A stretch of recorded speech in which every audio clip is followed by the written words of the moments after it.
My name is David Harrison Greis, so welcome to the Greis Report, your unfiltered daily voice for truth. Tonight I have some very disturbing news. A U.S. citizen by the name of Angelica Guerrero was abducted by the ICE Gestapo and held for about 24 hours in San Francisco after a protest against ICE. Now, this is a very disturbing story, so I'm going to let Angelica tell it in their own words. There was an interview by ABC7 where Angelica was interviewed, and you can actually hear her detail the harrowing experience that she had. So let's cut to that so that you can actually hear it in her own words.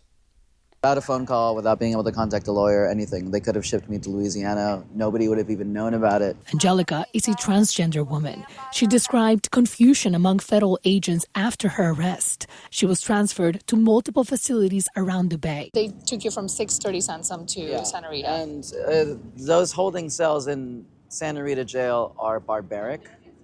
Santa Rita jail has been prosecuted many times for their subhuman and miserable conditions. The walls where I was meant to sleep were covered in feces and blood. So now that you've heard the mess that they made of this whole situation and the confusion that resulted from the detainment of a U.S. citizen by ICE, who may or may not actually have any authority to detain U.S. citizens, we're going to be keeping our eye on the pulse to see if this actually happens anymore across the United States, because this is an extremely disturbing precedent to set. So if you like what you're hearing tonight, please remember to like, subscribe, and down here we have an email address. That's thegreisreport@gmail.com. Again, that's thegreisreport@gmail.com. If you have any tips, leads, story requests, we're always happy to engage with you as our audience members. And remember, subscribing goes a long way to helping us bring you the truth, because that's really all we want to do. So now I want to talk about this continuation of what's going on between Washington, D.C. and Chicago and all these other states that Donald Trump is threatening to take over. He's already established himself in D.C., and this is going to be a very bad situation.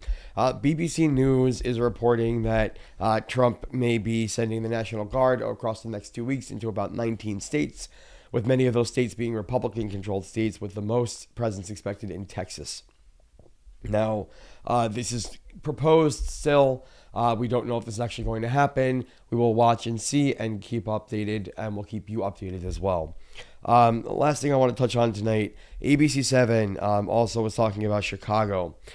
So in response to Trump's threat of a takeover, Governor J.B. Pritzker, who's finally getting out there and doing something, said that Trump is purposefully creating chaos, which is a pretty accurate assessment if I do say so myself. Thank you, Governor Pritzker, for finally getting up there and doing something. Kathy Hochul, I'm looking at you, Governor. We need you. Mayor Brandon Johnson of Chicago said unlawfully deploying the National Guard to Chicago has the potential to inflame tensions between law enforcement and residents. Let's take that in for a second. What does that mean? Inflame tensions.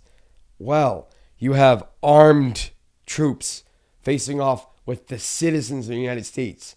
Sounds an awful lot like a civil war, doesn't it? We don't want this to happen. We want to avoid war at all costs.